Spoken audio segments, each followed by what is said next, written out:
Is there a point, though, in this fight with so much at stake that could come back to haunt him? Do you think he's playing almost too much so far in this fight? Well, I'll answer that in that I think that Kong Lee won the first 2 rounds. So, because we do have a judge's decision possible, yes, Mauro, that could come back to haunt him if this pattern continues for the next 2 rounds. Caught him with that high right roundhouse to the head. Bill, what about you?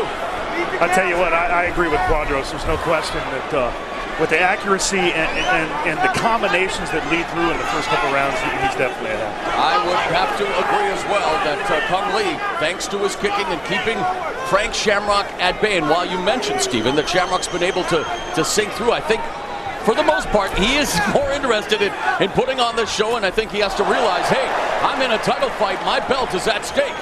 Well, if he's waiting for Kong Lee to get tired, it doesn't look like that's going to happen. Now, you would think that a guy that throws a lot of kicks take more out of you than punches do.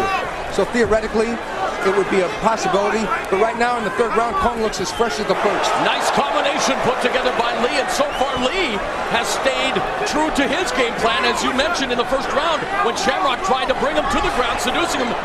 Lee said, no, I'm not going to be able to do that. So it's going to be interesting. Is Shamrock going to be able to take Lee down? Well, my question is, does that lack of ACL have anything to do with him not shooting in for the takedown? Either that or his pride that he already promised to stand up war. Minute and a half gone, round 3. Lee follows up that body kick with a right hand. It's almost as if Kong Lee was showing disdain for Frank Shamrock's boxing by keeping his hands down. That hurt Frank. Him with a left kick. He scored with both the left and the right here in round 3. The attrition of those kicks to Frank's right arm is taking its toll. Look at his right arm. Look at the redness in it. Yeah.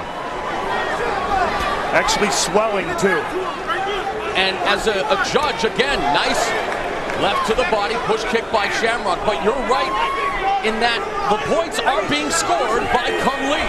They are absolutely. And Kong has got a really good strategy, and that's simply step to the left. The spinning back fist, but again, what a move there by Kong Lee. This guy continues to amaze each and every time out. The kick to the back fist, down goes Shamrock. I think that's reminiscent of their sparring days. That was beautiful. You trap the leg off of a kick, and then you sweep the opponent with a low kick. And suddenly the smile disappears from Frank Shamrock's face. Frank's got to know that he's getting behind here. It's like the sense of urgency on Frank's face. Although Frank Shamrock is one of the champions who is dangerous until the very last minute. Case in point, his fight with Tito Ortiz or Jeremy Horn. He was losing both those fights into the waning hours of the fight. Came back and won those inside the distance. Tito made him tap out with strikes. Jeremy Horn got him in the knee bar.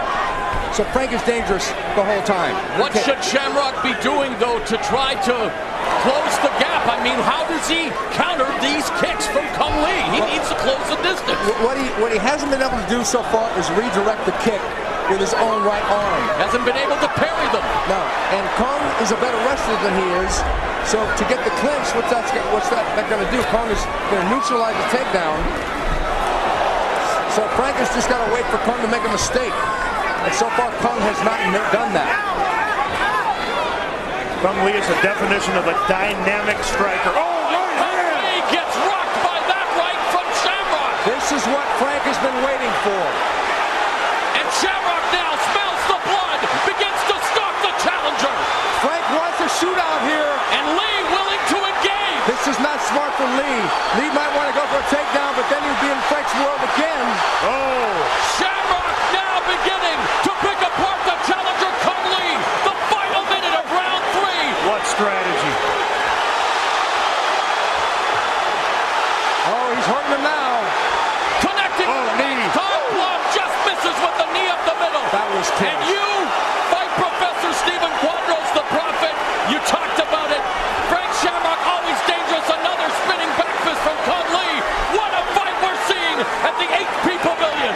Looks like he's recovered pretty well. Uh-oh, right hand. Frank wants that one shot. The single bullet theory is what Frank wants.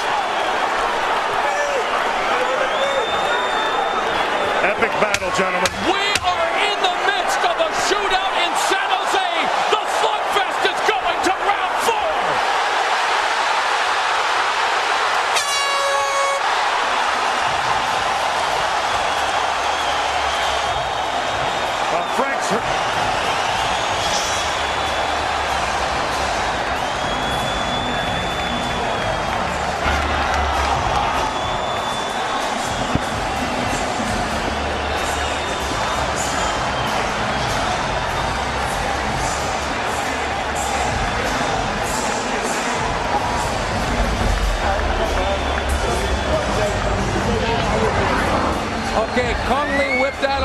bunch of bags of tricks with a hook kick and a spinning back fist, both of which landed. The hook kick didn't have much on it, either did the spinning back fist, but the judges are saying, hey, he's owning the guy right now. Then now to the cage cam, we're having another look. Frank Shamrock with his front kick. Fight's over, gentlemen. Down.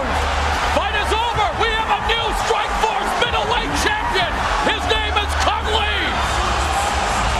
It was all academic that Frank rocked Kung. Kung shook it, but man, Kung Lee is the winner.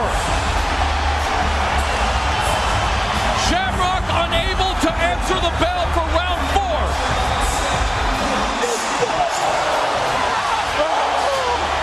This is huge.